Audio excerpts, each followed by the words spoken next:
Það rúllar hljóð og mynd. Verið velkomin í Helgarspjallið, sunnudaginn 12. maí 2024. Ég búinn að fá hérna frábæran gest sem úr hverfinu, hérna 104 Reykjavík, Guðmundur Franklín Jónsson. Vertu velkomin. Takk.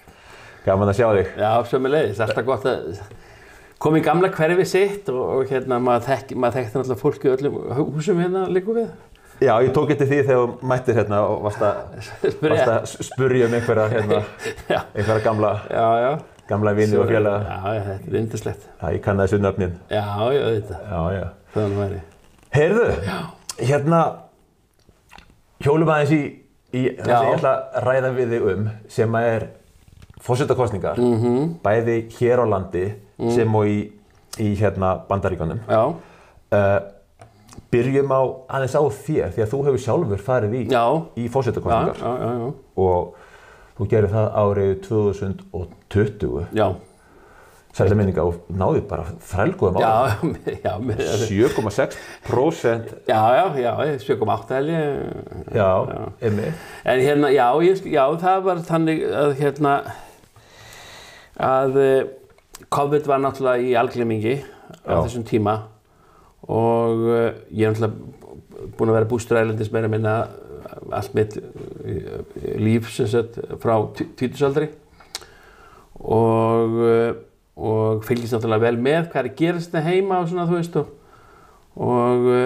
og við vitum það að hérna, já, ég veit það, því ég veit ekki hvort allir viti það, en það svona nokkurn veginn stjórna hver verður forseti á hverjum tíma.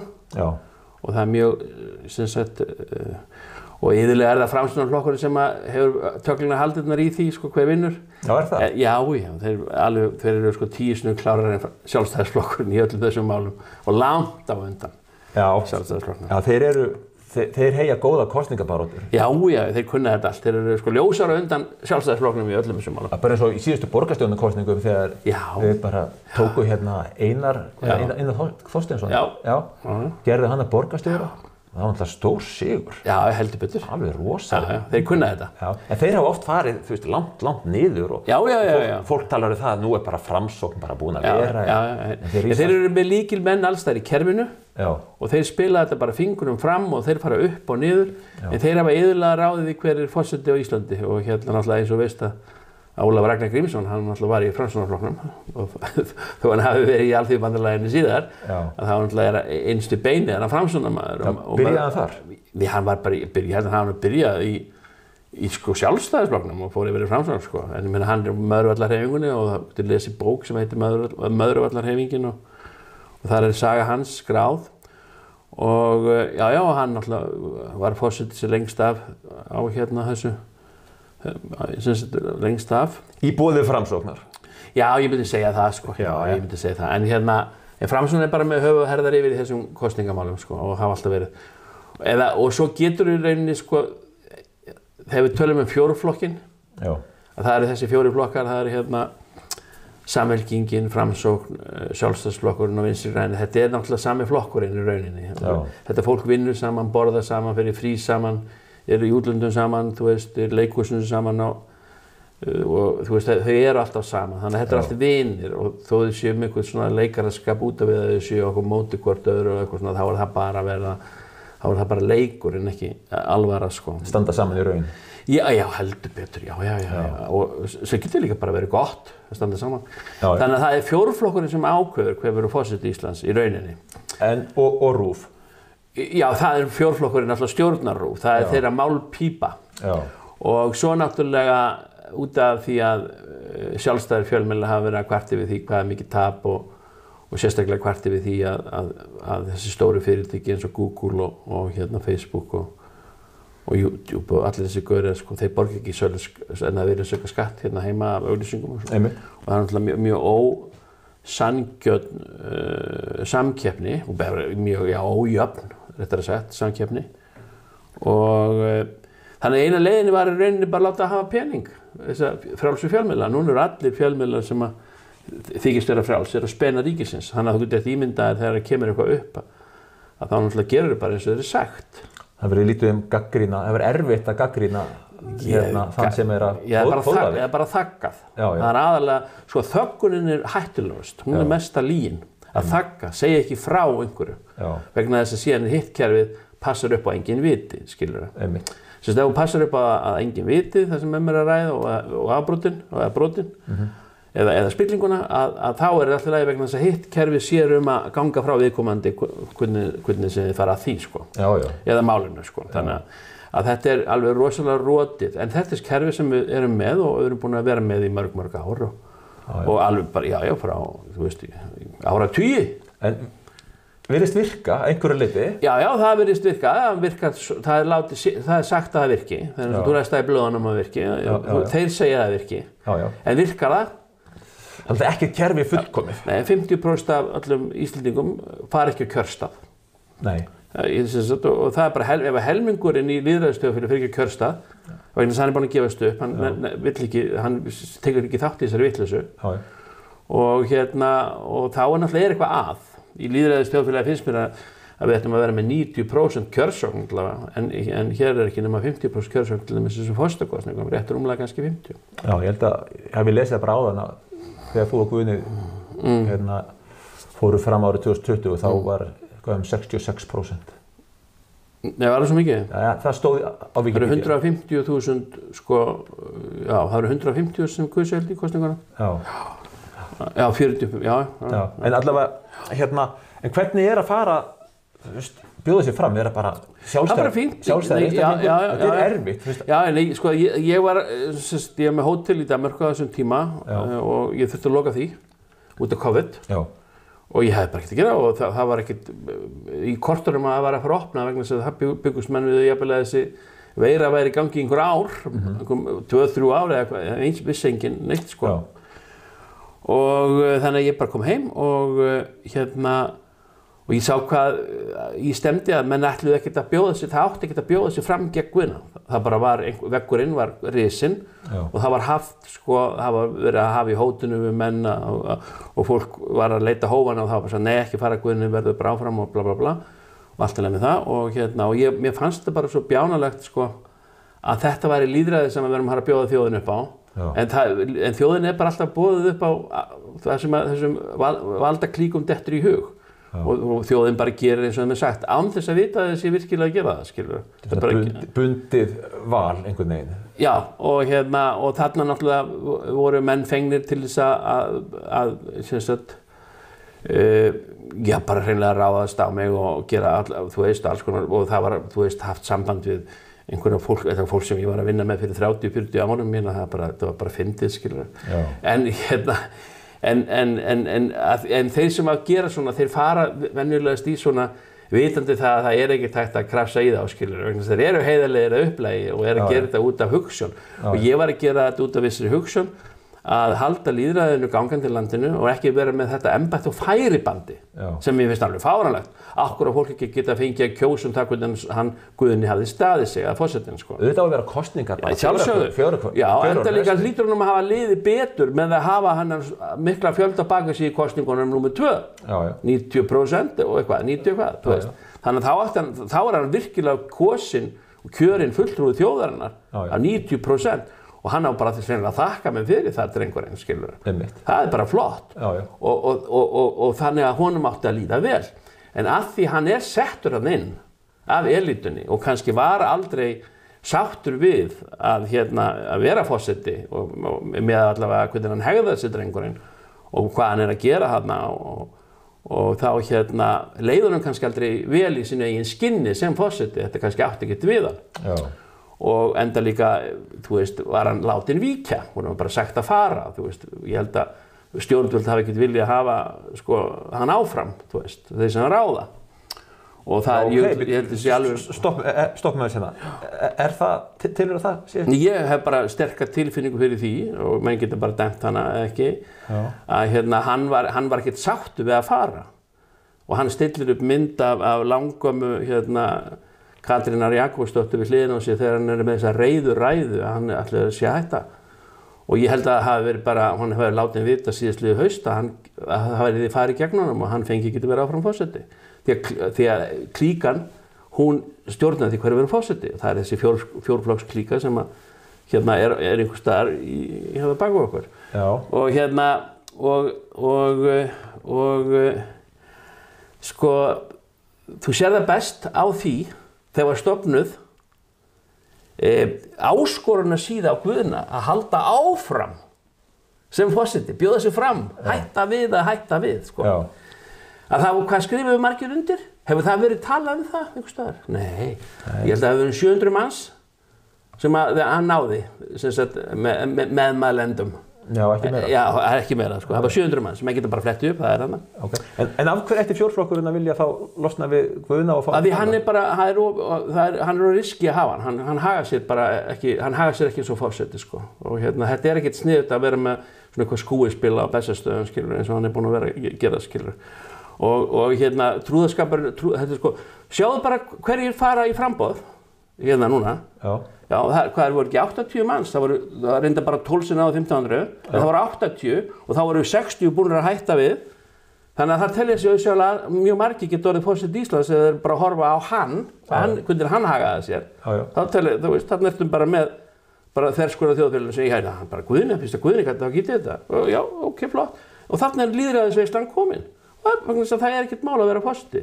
Þú getur alveg verið forseti, þú gerir bara eins og það er sagt. Okay. Og bara skrifar undir bara það sem er sagt að skrifa undir og bara er það þannig. Og það er bara þessir frambjóðendur sem eru hann í dag, að þetta er sko, megnið af þessu er bara stilt, sko, fjórflokkurinn öll bingospjöldin í partíinu. Þannig að það er bara einhverjir örfáir þarna fyrir utan skilur, en það er ekkert hvað sem er talað við þá. Þeir eru ekki eins og hafið með skoðanakönnunum. Og það er nú eitt þessi skoðanakannana fyrirtæki. Þú veist, það er bara brandari hvernig, skilur, hugsaði, þau eru náttúrulega að vinna dagstaglega fyrir ýmis fyrirtæki og eru að þannig vinnaði fyrir sér, skilur, fá tekjur af það. Svo koma svona kosninga við og þá eru þau bara að hafa gaman, sko. Og þú ræður alveg hvernig þú spyrð, og hvað þú spyrð, og hvernig þú birtir það og hvernig þú lest úr því. Þannig að það er ekkert að marka þessar skoðanakannanir. En þeir segja alltaf, já, það er alltaf þessar skoðanakannanir eru svona svipuðu róli, já, það er mikið að marka þetta, það er einhverjum að 2-3% hérna séns að þetta sé vitlaust. Þetta er bara allt þvæla. En málið það þeir eru að stýra og það er margbúið að sanna það, að þú getur stýrt, þetta er skalt að skoðanakannanir, það er verið að kanna skoðun þína. Þú hefur þá áhrif á skoðunina til þess að breyta henni, til þess að láta þau kjósa eitthvað. Það er verið að ýta fólki, það er verið að smala fólki í réttirnar og þeir sem eru sérfræðingar í þessu eru náttúrulega Framsóknarflokkurinn. Eru eignatengsla milli þessara fyrirtækja og stjórnmálaflokkar? Já, sjálfsögðu er það eignatengsl. Þau eru ekki bein, en þau eru óbein. Það eru bara menn það eru sem eiga fyrirtækin sem eru síðan á bakvið í flokkunum. Og hvaða fyrirtæki var bjarga fyrst út eftir hrun? Var ekki Capacent Gallup? Var ekki passað upp á það? Að það myndi nú lenda á einhverjum þægilegum stað. Og fleiri málgögn. Elítunar og hérna fjórflokksins. Og þessi elita sem við erum að tala um, þetta er bara fjórflokkurinn, þetta er fólki sem ræður. Þetta er bara fólki sem ræður í þjóðfélaginu. Og þegar þeim er ógnað, að þá rísaðu upp á afturlappirnar og verja sig með klóm og kjafti og það er enginn sem fer gegn þeim og án þess að fara verulega laska frá borði. Þetta er bara svona. En þetta er ekkert öðruvísi hér á landi, heldur en annars staðar í heiminum. Þetta er allstaðar svona. Tölum það aðeins eftir. Þau fyrir til Bandaríkjanna. En bara það, veist, að ná 1500 undirskriftum úr öllum landsfjórðungum, þetta er meira en að segja það. Já, sko, málið það. Þegar ég tek ákvörðun að fara fram, þá veit ég það alveg að ég er ekkert að fara að vinna þessar kosningar, ég veit hverju ég er að fara upp á móti. Að fara gegn kerfinu? Já, ég er að fara gegn kerfinu og það reis strax upp veggur og ýmsir svona þáttagera mennir sem eru keyptir, sem eru að biðjast afsökunar í dag, þú veist, það er bara djók hvernig þeir hefðu sér. Og álitsgjafa. Já, það skiptir ekki máli. En ég vissi það, en þetta í rauninni var miklu frekar hjá mér var þetta, skilurðu, rannsókn.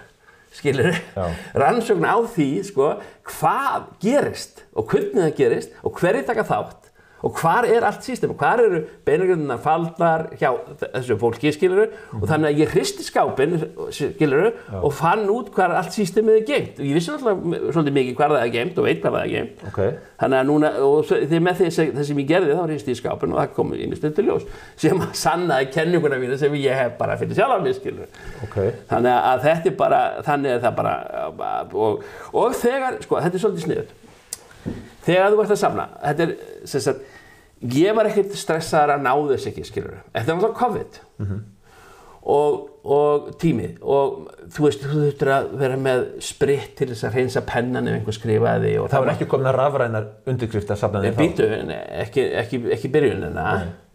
Og svo hugsaði mér sjálfur mér, það var nú ansi gaman að vita hvernig gengur hjá Guðna. Því að hann svo sýklarhættur og helst bara hún í kjallara, þú veist, hrættu við veiruna, hann fer ekki út úr húsi. Hvernig ætli gangi á honum að safna undirskriftum? Og það kom náttúrulega í ljós að hann var ekkert búinn að því. Þannig að í miðri baráttu að þá allt í einu bara Alþingi kallað saman. Það gerist nú ekki ofta að Alþingi kallað saman úr fríi og það beðið að samþykkja vist einhverja þingsályktun til eitthvað system til þess að leyfa ráðherra að setja lög og leyfa að safna rafrænt. Þannig að þegar ég búinn að safna þú veist, kannski komið með einhverja 1200–1300 undirskriftir þegar þetta gerist. Á pappír? Já, en málið það að þeir vissu alveg hvað ég var að komið með mikið á hverjum tíma vegna þess að þú skráir þetta allt inn í þjóðskrá. Já. Og ég bara var að gera þetta bara með syni mínum og vorum bara í róleg heitum heima og þannig að eftir hver dag, þá kannski með 30 undirskriftir, þá fyrir átni minn í tölvuna og stimpla þetta inn, skilurðu, og athuga hvort þetta sé ekki alveg örugglega rétt, þetta kennitala við heimilisfang, við persónuna og staðsetninguna, sko. Og þannig að þetta fer allt inn á þjóðskrá og skráða allt niður. Þannig að ég held það, sko, að hver segir, og ég ekkert að saka þjóðskrá að leka einhverjum upplýsingum eða hvað. En það allavega þá fer allt í gang þegar hann ekki komið með neitt og ég komið hann 1200 eitthvað, skilurðu. Þá bara Alþingi kallað saman og þessi kipti liðir. Það megi safna rafrænt, já. Og þá gerist það að ég hugsa mér sjálfur með, já auðvitað þeir ætluðu aldrei að leyfa þess að gerast, skilurðu, að frystan úti, hann myndi ekki ná að safna undirskriftum fyrir lokadaginn, því þá ég sjálfkrafa forseti og hann ekki einu sinni með. Já. Skilurðu, það kannski alveg gerst, fyrst hann ætlaði ekki út úr húsi. Og þá hugsaði ég sjálfur mér, já þetta þá létti líka fyrir mig vegna þess að nú þarf ég ekkert að vera að fara út, nú þarf ég ekki að hafa eins mikið fyrir þessu. Já. Og jú, það var allt í lagi og liðið þeir opna fyrir þetta þá náttúrulega bara kemur strax, skilurðu, og búið bara, málið afgreitt. Já. Og ég komið með miklu meira og sem sagt heldur en ég þurfti í rauninni miklu meira. Okay. Og hann náttúrulega, síðan kemur hann fram og ég alltaf sko, þegar ég opna kerfið hjá Þjóðskrá, þá sé ég hann inni. Ég sá líka Axel Pétur og einhverja aðra kalla sem höfðu verið inn að safna og voru að safna, skilurðu þarna. Þeir allir skráðu sömulega að þetta var hægt að gera þetta. Og ég sé Guðna alltaf hann inni, ég meina, ekkert mál með það. En og þú gast alveg veitt honum, skilurðu, þú gast alveg veitt honum meðmæli. Já. En síðan við komum við þetta og ég sé Jesus hissa því að Guðni þarna og hann enginn og hann ekki búinn tilkynna að sé búinn að safna, hann ætti að vera löngu búinn að safna þessu. Skilurðu? Já. Og hvað gangi eiginlega? Og síðan bara allt í henni veikuðan við þetta, þá bara kemur bróður hans, af því Guðni þorði ekki að ljúga beint upp framan í þjóðana, lét bróður sem ljúga. Og svo bróðurinn segir, já við settum þetta í gang á undirskriftina meðmælasöfnunin í gang á þjóðskrá eða skrá.is og við bara kláruðum þetta á klukkutíma 1,5 og búin fyrir hátíð, bla bla bla bla. Hann var að vera alveg í 10 daga, skilur, en þannig var hann að fyrsta lígin, sko. Ég vissi þetta var lífið sem ég voru að horfa á þetta, en ég sagði það ekkert, vegna sem mér var alveg sama.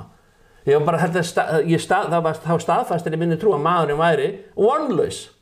Og það ein regla sem ég ætla að vona fólk sem hlusta á það, að þeir frambjóðendur sem segja það, að ég ætla að vera eins og Guðni, ég kýst þá ekki. Okay. Það alveg okkur hreinu. Ef einhver segir ég ætla að vera eins og Guðni forseti, það stuður Guðna bara ekki. En fólki fékk það sem maður vildi og það fékk Guðna. Já. Og mikið hlýtur fólki að hafa notið þess að hafa hann í 4 ár. Já, og þannig það. Já. Og þeir sem núna í frambóði halda það að fólkið sé svona ánægt með hann og allavega þessi 700 sýndu nú það ekki í verki. Nei, þeir sýndu einu sem sýndu það í verki að það var að vilja fá hann áfram 700 manns, einhverjum 700 manns sem skrifuðu undir þennan official undirskriftarlista sem að hann leyfði. Og liggur þessi undirskriftarlisti? Hann bara inni á skrá.is, okay. Bara á netinu, ísland.is, eitthvað sem þetta heitir. Okay. En aðeins frá þessu ferli yfir í það að fjármagna kosningar? Já, ég bara var ekkert að eða bara keyrði ég eitt hring í kringulandið á 40 dögum eða 45 dögum. Og ég flög á millið, skilur, ef ég þurfti að fara hérna til Reykjavíkur í viðtalið eitthvað, þá gerði ég það bara. Og þetta var bara alveg yndislegu tími sem að við keyrðum landið og skoðum, við fórum meira út á Font á Langanesi, sko, ég og svona minn, og tókum þúsundir af myndum, mörg þúsund myndir, og þetta var bara yndisleg ferð í alla staði og svo bara komum við til Reykjavíkur viku fyrir kosningar og tók þátt í einhverjum, Fórstu í einhverja ræður hérna? Já, ræður og svo bara það búið. En og allt fyrirfram, og ég gerum alltaf grein fyrir því að fara í þetta, að það búið að ákveða það að Guðni að verða forseti, skilurðu, og það er bara spurningin hvað verða góðu við með að hvernig ætla að drepa mig, skilurðu, og hvernig ætla að gera að grína mér og hvernig ætla að gera, þú veist, taka mig niður og þú veist, þannig ég alltaf með það, þú veist, í bakvið, en mér alveg sama, þú veist, ég vissi alveg hvernig þetta var, þannig að það aðalega, ég var bara ánægður að ég náði takmarkinu, að það yrðu haldnar kosningar, en ekki þetta lýðræðislega embætti sem á að vera það, sé veitt á færibandi einhverjum manni sem að þér afhent, skilur, yfir borðið af fjórflokknum og klíkunni, sko. Já. En núna eru þarna einhverjir almenni borgarar, getur maður sagt, Viktor Traustason og... Núna? Já. Við vorum bara tveir þarna, sko. Það náði að flæma alla hinn í burtu. Já. En núna kemur til dæmis Steinunn Ólína og hérna Arnar Þór Jónsson, Ásdís Rán og Viktor Traustason. Og hérna, það sem mann getur sagt bara svona venjulegt fólk. Já, glæsilegt fólk. Glæsilegt fólk. Já. Og þetta bara allt, þakkaði bara mér fyrir það, að hafa opnað þetta svona, að hafa opnað páskaeggið og opnað þetta þannig hátt að það geta allir boðið sér fram og allir gera það og allir geta tekið þátt rafrænt. Þetta er bara stórkostlegt og þetta er bara lýðræðisveisla og þarna höfum við 12 einstaklinga og við vitum alveg hver er með bingospjaldið, það eru 5 frambjóðendur af 12 sem er bara stjórnað af fjórflokknum, það er alltaf í lagi, þeir eru bara hana, en að því það er ekki nema helmingur sem kýsa í Íslandi, 66% þín, að þá verðum við bara að treysta það einhver taki að þeir sem ætla að setja heima, að þeir fari núna á kjörstað og kjósi þann sem að þau líkar við. Við þurfum nefnilega að hafa, sko, við þurfum að hvetja fólk í þessum kosningum að fara á kjörstað. Því að þeir sem sitja heima, þú veist, að þeir geta sagt í sjálfan sig, já, mér líkar ekki við neitt af þessu fólki.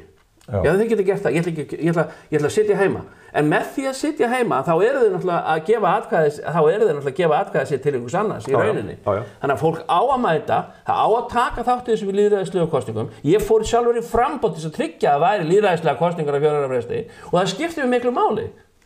Og núna, í þessum kosningum skiptir rosalega miklu máli að fólk sitji ekki heima, heldur drullist upp af stólnum og fari á kjörstað og kjósi, eða fari núna strax niður í Holtagarða og kjósi utan kjörstaða, því það er mjög þægilegt að gera það. Það þetta ekki biðröð eða undir einhverjum, skilur, það getur fara á hverjum degi sem er. Ég held þessi opið til 8-10 á kvöldin í Holtagarðan, hvernig einasta dag, og kjósa.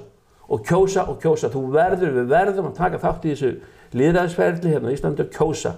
Við verðum að láta rödd okkar heyrast. Þó að þú haldir að enginn hlusta á hana, þó að haldir að það skiptir ekki máli, það skiptir það máli. Já. En stoppum aðeins, það sem mér finnst margt af þessu kosningakerfi og ég segi sjálfur að það ætti að vera fleiri en einu umferð, bara svo við fáum lýðræðislega kjörin forseta.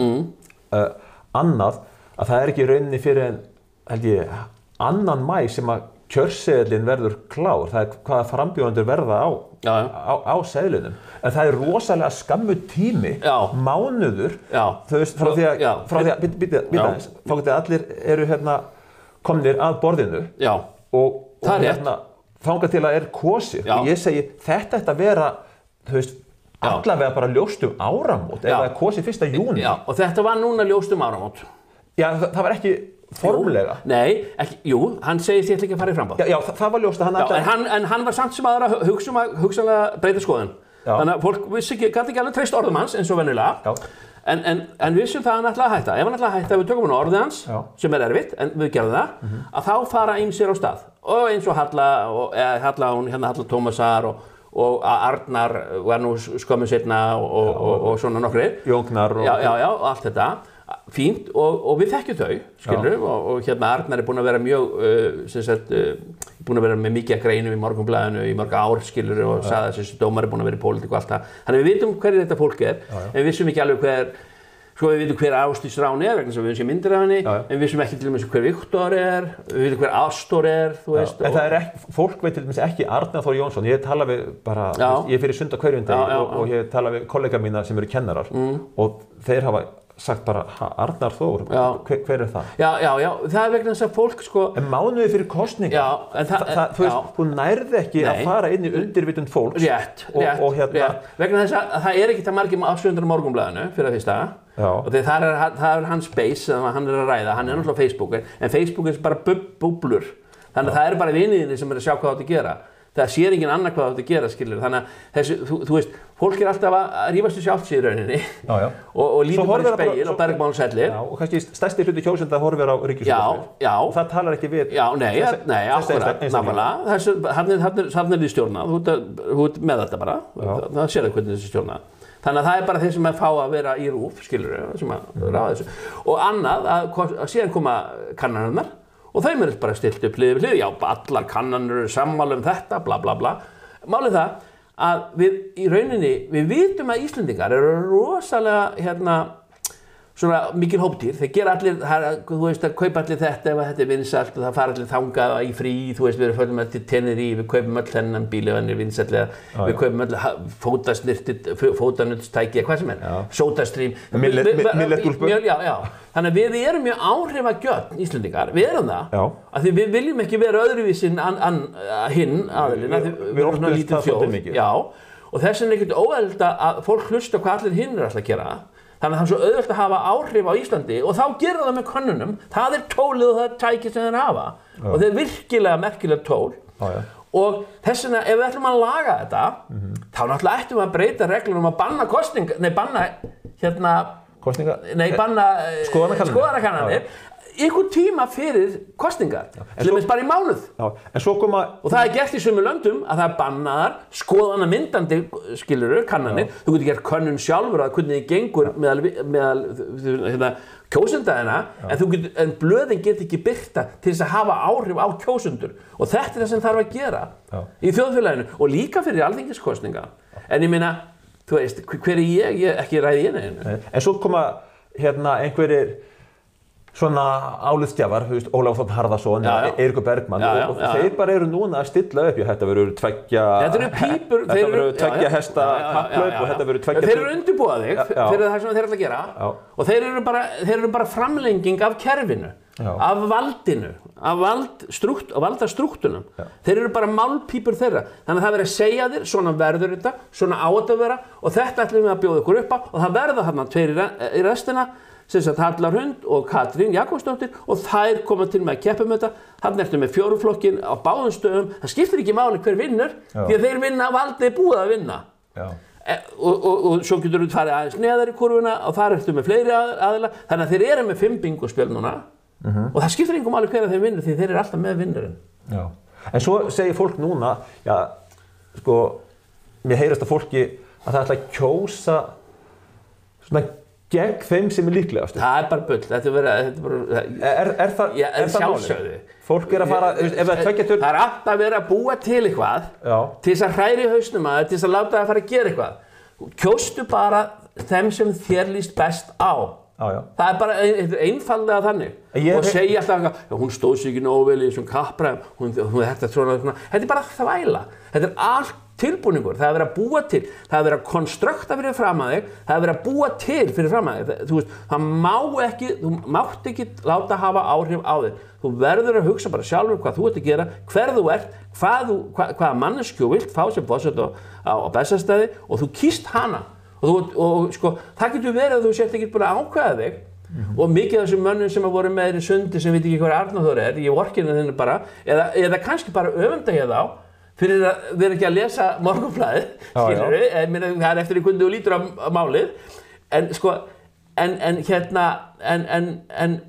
þú hefur allavega þessa daga og þú átt þá að fylgjast með þeim og lesa það sem þau skrifa og hlusta á þau, ekki kannski meta þau út frá einu viðtali eða einni færslu eða einhverju einu, heldur bara svona bland í poka og svo tekur þú og svo bara segir þú sjálfa að ég ætla að bíða eftir síðasta debateinu sem þarna deginum áður eða 5 dögum fyrir á RÚV og hver stendur sig best þar og hverjum haldið niðri. Vegna þess að ef einhver núna sem ekki partur á bingospjaldinu kemur upp og flýgur í gegn múrana, ef að hann þá reynda að eyðileggja fyrir honum á síðasta kvöldinu. Alveg engin spurning. En stoppum aðeins hérna á Íslandi. Ég verð út að ég hef heyrt tala bandarísk stjórnmál og þú hefur bara mjög góða innsýn. Ég bjó náttúrulega í Bandaríkjunum. Næstu í 2 áratugir. Já, þú ert hagfræðimenntaður. Og núna var ég að klára eina viðbóðargráðu, þannig að núna ég að vera meistaragráðu í kennsluréttindum. Já, við erum kollegar. Já, má segja það. Já, förum aðeins yfir haf. Ég hef alltaf, ég hef búið í Bandaríkjunum líka. Og að vísu, þú veist, þarna 1992 fyrir þá var Bush eldri forseti og svo kemur Clinton og en nú verið að fara að kjósa í nóvember næstkomandi milli Donald Trump og Joe Biden. Aðeins geturðu gefið mér svona þína skoðun á hvað að gerast í Bandaríkjunum og ég býta aðeins, ég ætla aðeins að hafa smá formála þessu. Ég hitti daginn konu sem er lögfræðingur frá Nevada og hún er demokrati og hún hatar Trump en ég fór að tala við hana út frá dómstólum í New York og hún sagði já, dómstólum í New York er ekki treystandi þeir eru ekki að veita Donald Trump réttláta málsmeðferð, sagði hún, ég skal viðurkenna það þó að ég hati mannin. Hvað hefur þú málið að segja? Fyrir að fyrsta að þá bandarískt þjóðfélag hefur breyst alveg rosalega mikið á undanförnum áratug, alveg rosalega mikið og þeir eru eiginlega að breytast í, þeir eru alveg, það er svart hvítt og uppi niður og vinstri hægri og þetta allt þveröfugt en það á að vera. Þannig að það er alveg rosalega einkennilegt bandarískt þjóðfélag og þeir eru auðsjálega mikill tilvistakreppu og ég hugsa að hafa aldrei verið í jafn mikill tilvistakreppu akkurat núna. Þegar Víetnamstríðið geisaði ég held að tilvistakreppan sé ennþá verri núna og það sýnir bara best hvernig þeir eru að taka málum í Evrópu og í Asíu en saman við kosningarnar sem eru að koma núna í nóvember, þetta verða mjög merkilega kosningar og það sem ég er mest hissa á í rauninni að þetta merkilega land, stóra land og yndislega land sem mér þykir mjög vænt skuli ekki geta haft tvo menn í framboði sem að svona nokkurn veginn eru normal og eðlilegir skilur og sem ganga á öllum fjórum sko.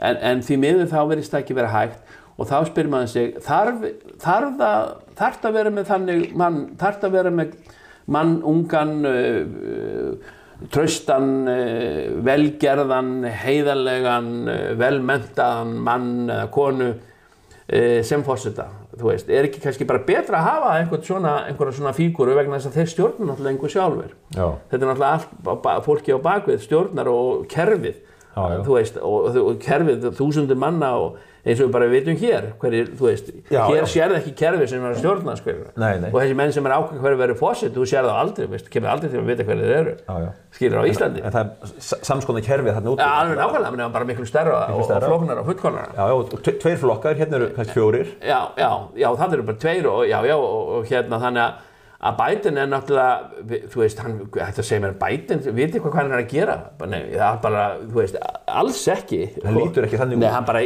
gleymdi því. Og Donald Trump er mjög póliserandi, eða sem kallað skautun á íslensku.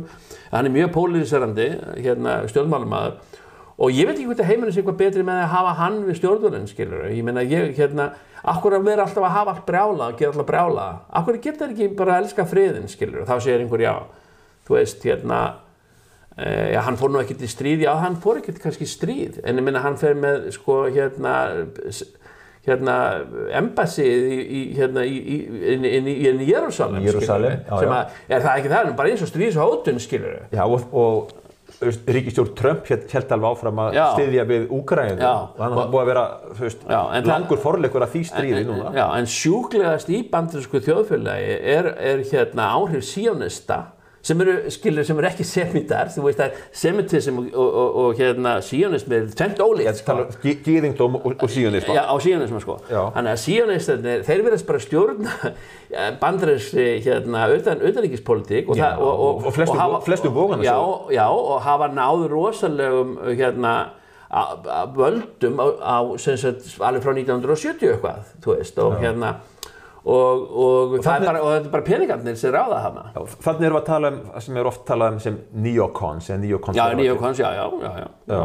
Og þannig að ég held bara til þess að hafa þetta stutt, auðvitað veit ég ekki hver vinnur, en ég meina, en það eru miklu fleiri sem kjósa í bandarískum kosningum sem komin aftur á kosningasvindli. Það eru sko, Biden fekk 81 milljón atkvæða. Hann hefur aldrei sitjandi forseti. Nei. Hann var miklu hærra en Obama sem vinsælasta forseti í tíðinni. Gleymdu þessu. Þannig að ef það eru munar sko 20 milljónum atkvæða á registrertu voters, eða þeir sem mega kjósa og þeir sem kusu, það er 20 milljónir fleiri sem kusu en eru skráði kjósendur, að það er alltaf einhver svindl einhvers staðar. Er það staðir? Já. Voru fleiri atkvæði? Já, það eru miklu fleiri atkvæði talin heldur voru skráð. Já, það meinar. Já, registrert voters í Bandaríkjunum. Þannig að Trump hefur kannski eitthvað til síns máls. Trump fekk hann 75 milljón atkvæði, hinn fekk 81 milljón. Já. Ég sat yfir þessum kosningum og þetta var svolítið merkilegt að öll þessi swing-fylki, sveiflufylki, swing states, þau voru rauð. Ég horfði á þetta líka. Þegar búið að telja úr öllum kosningabjörunum, svo bara næstu dag og vikur, þá urðu þau blá, þau fjallu, þetta var svolítið merkilegt. Og það var bara talið þangað til hann var komið yfir. Og ég ætla ekki að segja hver svindlaði, eða hvernig hann svindlaði. Það getur verið að Trump hafa líka svindlað, skilur. Það er ekki bara á einn veginn sem að menn svindla, skilur. Menn bara reyna að gera, þú veist, þú stjórnar einhvern öllum líka, það getur menn tekið þetta upp á sig sjálfum sér að svindla, skilur, hvernig sem það er. Og málið það bara í þessum heimi, það er ekkert kerfi fullkomið í þessum málum. Og talandi þegar þú komið með rafrænar kosningar og það er að bila í vélarnar að þú kemst ekki inn og svona skilur og bla bla bla og þetta. Og það er náttúrulega bara, en þarna voru póstkosningar. Já, út af COVID-inu. Já, þú veist, stór hluti atkvæða var að berast löngu eftir kvöld. Þetta er svo mikil endaleysa. Að það er ekki það, en þeir sem á endanum ráða þeir sem ráða. Og þarna var auðsjáanlega tveir mjög harðar fylkingar á móti hvor annari. Og í þessu tilfelli vann Biden og núna er Trump lítur út fyrir að hann sé að vinna aftur. En ég held að Biden verði skipt út. Þið get ekki farið með, skiluru, þennan mann, hann er ekkert með okkur lengur. Hann er bara gamall maður. Og Kamala Harris virðist ekkert vera... Nei, hún er alltaf bara, Guð hjálp okkur, já. En málið það sko, þetta er svona bait and switch. Það verður bara eflaust á, þeir skipta örugglega einhverjum inn fyrir Biden. Og hver sem það verður bara einhver sem allir geta sagt sem við sig getur unnið Trump. Og þeir eru alveg að reyna að finna hann núna. Ég var að vonast til þess að væri hann Kennedy Jr. Já, hann ekki að bjóða sér fram sjálf? Jú, hann er að gera það. Þannig að það verður náttúrulega ekki hann. Ekki Bernie? Nei, ég var að vonast til þess að væri Kennedy vegna sem ég líst rosalega vel á hans málflutning. Nei, Bernie Sanders er bara guðna bænum ekki einu sinni. Og en sko, hver það verður, ég veit ekki, það gæti verið hann Gavin Newsom frá Kaliforníu, ég veit ekki, það getur hugsanlega verið, hann er ekki staðið sér sérstaklega vel sem ríkisstjóri, en þeir verða að finna einhvern sem er bara, sem gerir eins og honum er sagt, hlýðinn, eins og hér heima, hann gerir eins og honum er sagt og getur verið hann og tekið við skipunum. En hann þarf að vera nokkurn veginn í lagi, hann þarf að geta talað og hann þarf að geta varið skilur frekjuna í síónistunum og það er í stríði núna. Já, ég segi það, já. Þannig að ég veit ekki hvað það verður. Michelle Obama sagði einhvern, mér líst ekki illa á hana og en svona verður ekki Biden skipt út fyrir eða Hillary Clinton, hún kannski kemur aftur Þú veist, ég meina ekki þeir sviss einhverjum inn, sko. Fyrir kosningarnar eða eftir kosningarnar? Nei, fyrir kosningarnar. Fyrir kosningarnar? Já, núna, þeir gera bara núna á aðalþinginu hjá demókratunum. Og þá bara, hann kemur bara fram daginn eftir. Sko, þeir myndi allir trúa honum. Þegar hann segir, nei, ég geti þetta ekki, ég bara orðinn gamall. Ég bara hættir að man ekki stundin lengur en eitt því að hafið þið séð mig hérna í sjónvarpinu. Ég geti þetta ekki lengur, ég verð bara að komast í frí, segir Biden. Og það bara rétt, hann þarf að komast í frí og hann getur þetta ekki. Ég heyri daginn að það væri búið að setja hérna, þegar labba frá Hvíta húsinu út í þyrluna, að hann labba alltaf einn, en nú víst her af mönnum í kringum hann til að verja hann, grípa hann bara ef hann dettur. Já, og þrífa upp. Já, þannig að þetta lítur ekki vel út. Nei, þetta hræðilegt. Þannig að hann verður bara einhvern veginn svissað inn sem kemur öllum ekki beint á óvart en á möguleika að ryðja Trump úr vegi, skilur þau.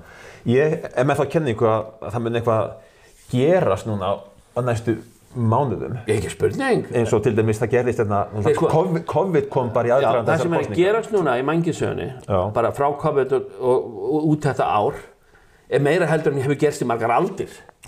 Og líka bara tækninýjungarnar og AI, þú veist, og hérna allt systemi. Ég meina við erum að horfa og svo hraða breytingar að það með ólíkindum hvað gerast í heiminum. Og það það sem að gera þetta svo spennandi og crazy. Og þú veit með sko hættulegt. Og Rússarnir múin að rúlla upp NATO og Bandaríkjamenn vilja helst ekki bera lengur ábyrgð á þessari vitleysu sem að gerast hérna í Evrópu. Þannig að örugglega að okkur verður bara eflaust rétt NATO upp í hendurnar Evrópumönnum til þess að bara sjá það í framtíðinni án þess að Bandaríkin komi þar nálægt ákvörðunartöku. Já, og þeir bara bakki út úr NATO. Já, þeir bara til hliðar til þess að selja vopnin, sko, þeir þurfa náttúrulega að halda áfram að græða. Þetta snýst alltaf vopn og olíu. Rússarnir búin að standa sig alveg rosalega vel og að vinna þetta stríð og við náttúrulega voru búin að vinna áður en fóru í það, en þeir eru kjarnorkuveldi. Og þeir koma, þetta bara spurning þetta ár held ég og þá voru þeir búin að ná allir Úkraínu undir sig og sitt vald og þá það, en þá ertu að horfa á hvað gerist í Gaza, ég veit ekki hvort að það klárast strax, það virðist vera erfitt að klára það og svo náttúrulega eru Bandaríkjamenn að reyna að byrja stríð milli Tævans og Kína. Tævan, Kína, svo náttúrulega Íran. Þeir vilja ekki fara í stríð, þeir eru bara að standa sig vel í sínu og eru bara að byggja sig upp og eru búin að semja frið við náttúrulega Sátana og Íran þetta gamla volduga ríki að þeir náttúrulega bara eins og menn með mönnum, þeir vilja vera eins og menn með mönnum held ég. Nú hafa Ísraelir verið að senda einhverja flaugar þarna inn? Já, það ekkert að marka þetta bull. Nei. En við þurfum að fara... Hræðilegt ástandinu fyrir botni Miðjarðarhafs. Já, þetta mjög slæmt. Og þetta snýst allt þú veist, peninga og olíu. En myndirðu vilja spá fyrir úrslit kosninganna í Bandaríkjunum? Sjáðu til það skiptir ekki máli hver vinnur. En þú gefum okkur það að Trump eða Biden mætir? Nei, sko... Hvor vinnur? Ég held að Trump myndi rétt merja það núna. Og ef það enda þannig að þeir tveir, ef það kemur engin annar, og þeir tveir verða bara eftir, að þá vinnur Trump með litlu mun, sem bara til að minna hann á það, að hver stjórnar sko, á bakvið. Það stjórnar ekki. Það því ótrúlega flottur sigur fyrir Trump ef hann myndi vinna. Þetta hefur aldrei gerst áður að forseti kosinn út og kemur svona gerir comeback. Já, og hann veit þá núna hvað hann á að gera, sko. En ég held að það sé ekki betra fyrir heiminn að fá hann. En það var, 2016 til 2020 voru miklu skemmtilegra árheldur en 2020 til 2024 með öll þessi stríð og það var bara að vera að tala í tíð Trump, þá var bara að tala einhverju vegg og það var heitast umræðuefnið. En og það þessna við að vera að breyta strúktúrunum á NATO vegna þess að þeir eru svo hræddir Borrell og þessi gaurar skilur að ef að Trump kemst til valda þá hætti hann stoppa hann allan stuðning við Úkraínu skilur. En það stundum sagt að vald spillir og í síðustu kappráðum þá var einmitt talað þetta vald að sitja lengi og menn verða gegnsýrðir af valdi og öðlast einhvers konar valdasýki. Nú Katrín búin að vera forsætisráðherra í 7 ár og þingmaður held ég þar á undan að fara beint yfir í forsetan. Þetta svolítið bara eins og í Rússlandi. Putin, hann skiptir þegar úr forsetaembætti í forsætisráðherraembætti og Medvedev fer á meðan og svo fer hann aftur bara í forsetan.